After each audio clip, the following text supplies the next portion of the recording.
நிறைய பாத்தீங்க அப்படின்னா நீலத்தை ஆரம்பிக்க போறோம். MI Rohit Sharma, Suryakumar Yadav, Tilak Varma, Robin Minz, Ryan Rickelton, Hardik Pandya, Naman Dhir, Santner, Will Jacks, Corbin Bosch, Raj Bawa, Trent Boult, Jasprit Bumrah, Deepak Chahar, Ashwani Kumar, Raghu Sharma and Allah Ghazanfar. Release லிஸ்ட்ல பாத்தீங்க அப்படின்னா சத்யநாராயண ராஜு, ரீஸ்டாப்லி, ஸ்ரீஜித், கரண் சர்மா, அர்ஜுன் டெண்டுல்கர் ஒரு முக்கியமான release, Bevon Jacobs, Vignesh Puthur, Mujibur Rahman and Lizaad Williams. மட்டும் ஒரு நல்ல டேலண்ட், இவங்க தான் க்ரூம் பண்ணாங்க, திருப்பி இவங்களே ரிட்டைன் பண்ணி வச்சிருக்கலாம்.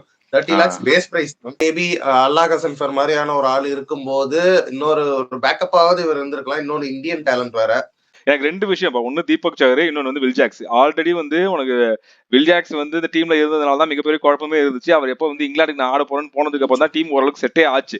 ஆனா இப்ப அவரை தாண்டி ஷெர்ஃபன் ருத்தர்ஃபர்டி நீங்க ட்ரேட் பண்ணி வச்சிருக்கீங்க. அது இல்லாம பவுலிங்ல பார்த்தா அப்படின்னா already Trent Boult, Bumrah, Shardul Thakur, Hardik Pandya, இவங்க இல்லாம அஸ்வினி குமார், இவங்க இல்லாம தீபக் சஹர்ன்றப்போ எனக்கு தெரிஞ்சு அந்த வேலைக்கு 9 கோடியோ 9.5 கோடிக்கோ எடுத்திருந்தாங்க. அந்த வேலைக்கு கண்டிப்பா தீபக் சஹர் நாட் டிசர்விங் டு பி இந்த டீம் தான் எனக்கு தோணுது.